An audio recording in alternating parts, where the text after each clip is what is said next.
How did the Money Gamer Gym Club come about? So it was something that I wanted to put together to help Alec. I'm George, by the way. Um, do his rehab, his rehabilitation for his brain injury recovery. Um, I had a lot of this stuff in the house. Had a garage that was cluttered.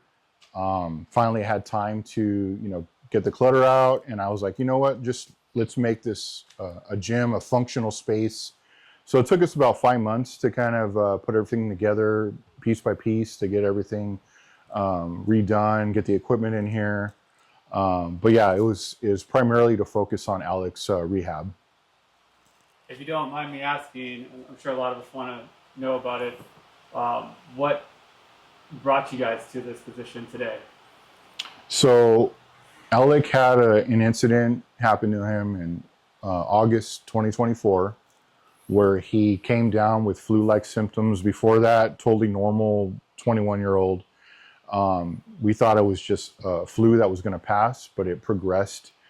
He got worse, ended up having seizures. We had to take him to the hospital, and he had his first grand mal seizure in the hospital that we witnessed. And me and my wife were devastated because he's never had a history of seizures.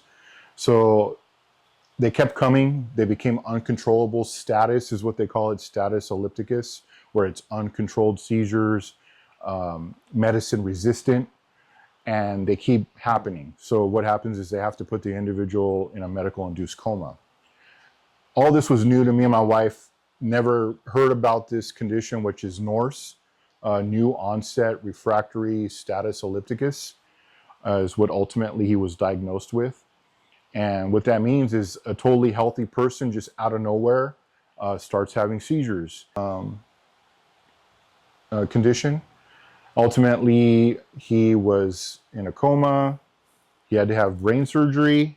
He had to have a VNS implant put in his chest. And then he was able to slowly be awoken from his coma. Obviously, lost a lot of weight, a lot of muscle.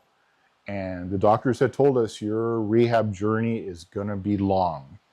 And yeah, it's been long. It's been very long. Yeah. And then for you, Alex, like throughout this journey, being that it's been that long, what have you gained, and where do you feel like you're going with this? I've gained actually a lot of confidence in myself. I remember my dad saying like, "Oh, like how do you take this? Like how do you take this like nothing?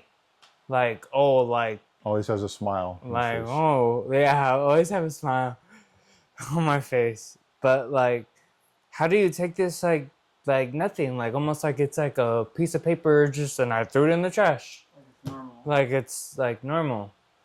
Um well that's basically me. I mean, I've been an athlete my whole life.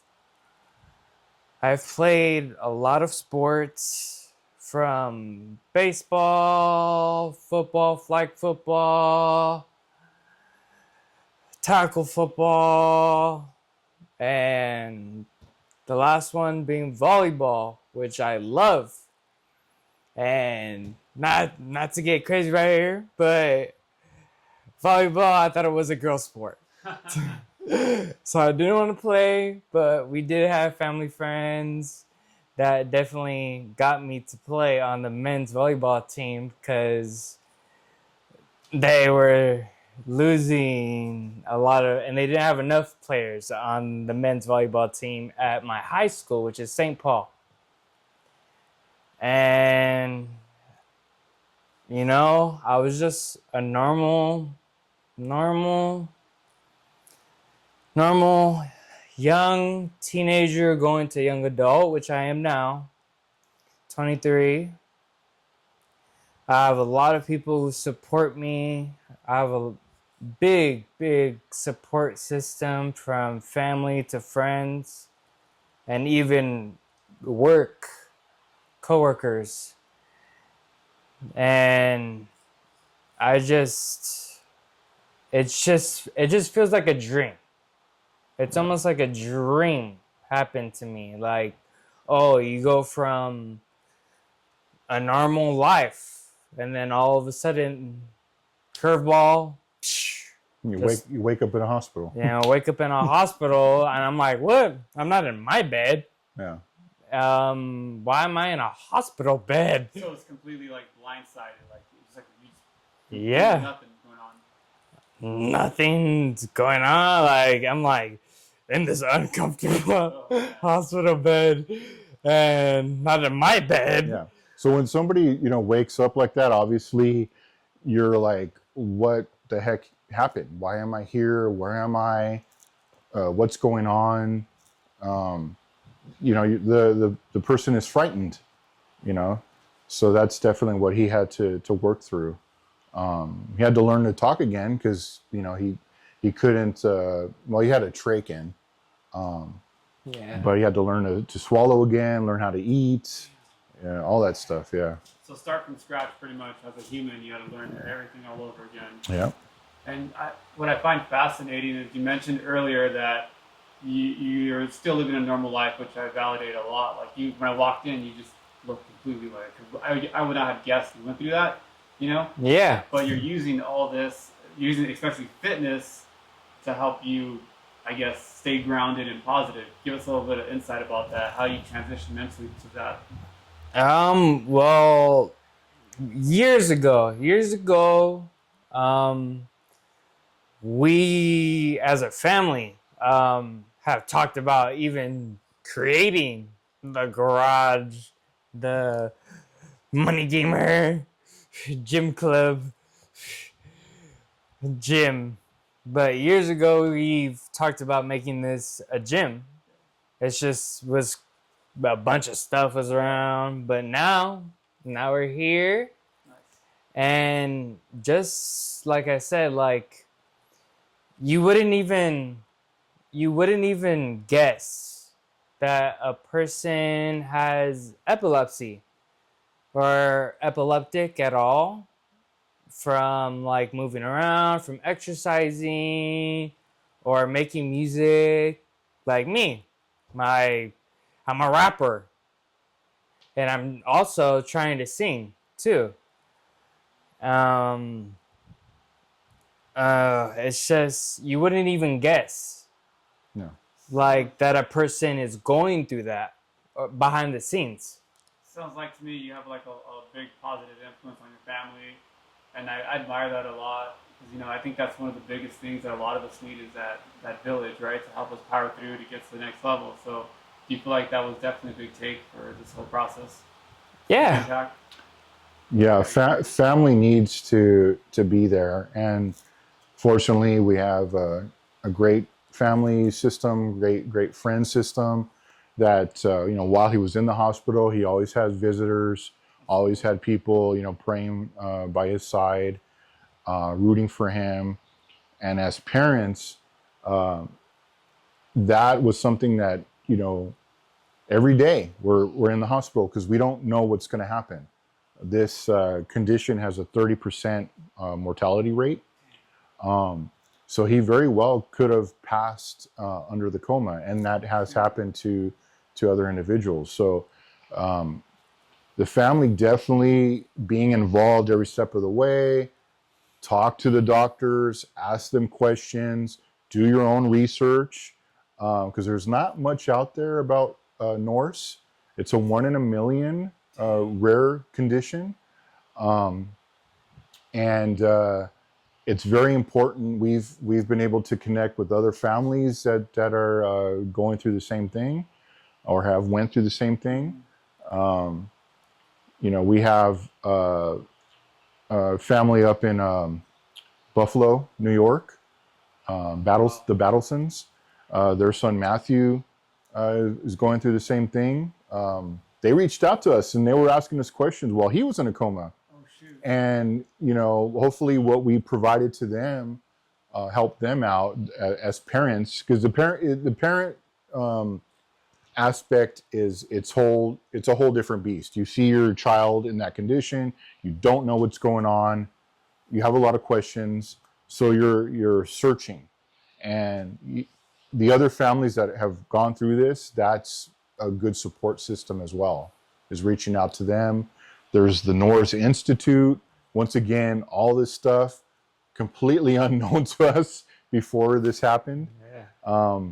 But there is a whole NORSE Institute through Yale University that documents and studies this. So yeah, it's a whole new world, definitely.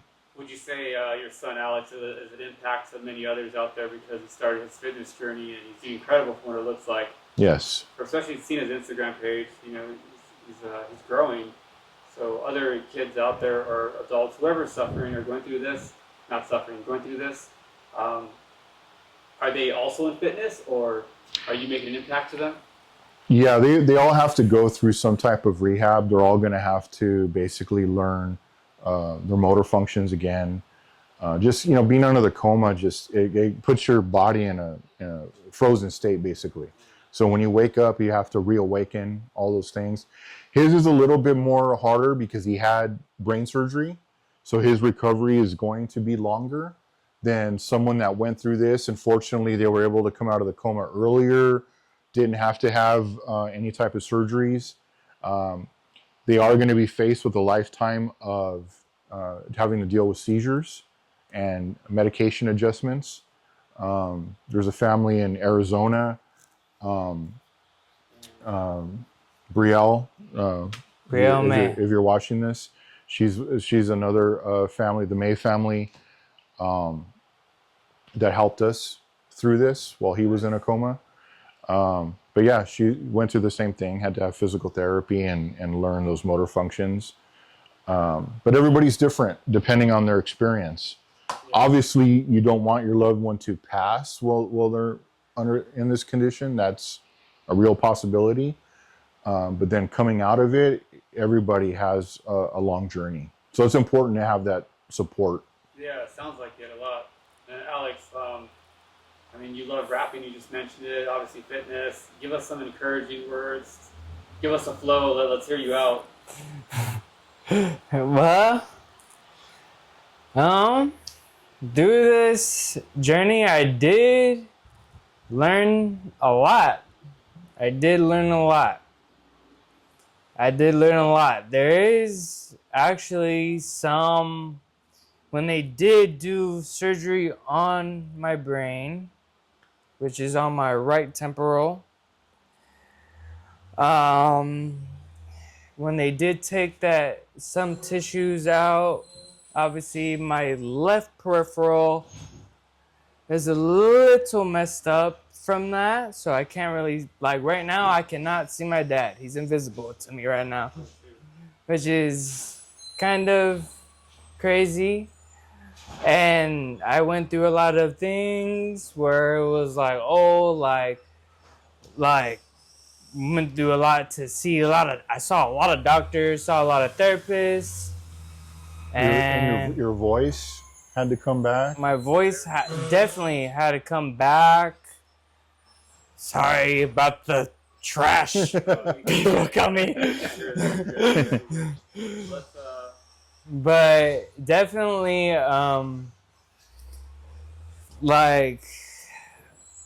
definitely. From a music standpoint, so obviously that's something he loved to do, and he was fortunate enough to have a song go viral on TikTok, and this is when he was in a healthy state. And he actually was working on music just right before this happened. So, you know, we were able to kind of piece together what he had done so far. And he had his cousin Devin help out and finish some of the songs. So he does have an album called Resilience on Spotify that people can go listen to. There's even a track with a motivational kind of interview on there that we did. He had the CD's up there, Jay, if you want to grab that. Right in the middle, the Money Gamer. This one? Right in the middle. Yeah. So yeah, that's on Spotify if people want to go check that out. And then if you turn it around, there's me. Yeah. I'm gonna get clips of this one right So it was good getting him back into the studio. You know, we were able to take him in a wheelchair. Derek, the engineer over there, really helped bring some of those songs. You know, bring them to life, and his editing and mixing and mastering is incredible. That's cool. It works as fast as me. Yeah. Let's hold it. Alex, because of what you're going through, it's fascinating. It's very motivating, and this can just be for anybody out there that's going through anything from they lost somebody, finances, just they're really down in luck. For you, you really hit a point to where most people would have lost it. I mean, anything you could tell us that runs through your mind that it just keeps you going? What runs through my mind is to keep pushing. Never give up. Never give up. Never give up. There's a lot of songs, a lot of artists that make music too, because I'm an artist myself. But my motto from just even being an artist is never give up. While you're doing these things. You have bad days, right? Yeah. It's not all roses. You have bad days. Because there'll be bad days and there'll be good days. There'll be bad days to the point where you just want to give up on everything. But no, do not do it. Because if you just give up on everything, you will not go and see what will happen at that finish line. You will not see the future of what could be amazing to you, of what you're doing. No matter if you are a nurse or you're doing business, doing anything, EMT, or just making music or doing just anything in life. You will not see that finish line, and you will not get to that dream and your goals in life. And you will not be able to see that if you just drop and give up on everything. And I think as a parent, I really had to, because you have to be strong yourself to be able to care for someone in this condition. So it renewed motivation in me to get myself healthy, physical as well as mentally, because that was the first time in my life where I didn't have control of my mental. I was spiraling. Yeah, because every day was like, okay, what's going to happen today? What are the doctors going to say today? I, for the first time, had to go into counseling myself and my wife as well, to deal with this, to wrap our heads around it. And that is important because you're going to need it to help, your family member. Yeah. So along the way, we have the MoneyGamer Gym Club. I see you have a lot of great equipment in here. Are we going to be adding to the club? Are we going to be expanding? Yes, we are. And I think if, I want to have a little bit of room to move around in, but my hope is to, start inviting people over to work out with us, Yes. Make it a real gym club, where people can stop by and join the club and work out, with Alec. So cool. Yeah. Well, this is definitely the beginning of your journey, and I'm a fan already. So, I mean, Dad, your mom, she's inside probably, Yeah. But you guys are doing an incredible job caring for your son, which I think I admire a lot as a young parent. I live by never give up on your kid, no matter what the situation is. So you clearly are showing a lot of value there, integrity, and that's great. And then Alex, I mean, you're just killing it out here now, and I'm excited to see the outcome for you. Thank you. And to see that handstand, we got to take a look at that too. Anything you guys would like to say before we close out? Don't be afraid to ask for help. That would be my message. Yeah. Yeah. How about you? Always ask for help. Always look for clues in family members, like if something is going on. And always just be cautious of your family members and your friends too. And always remember to never give up. He's gonna drill that into your head. I like it. I like it. All right, guys. Thank you. No, thank you, man. Thank you.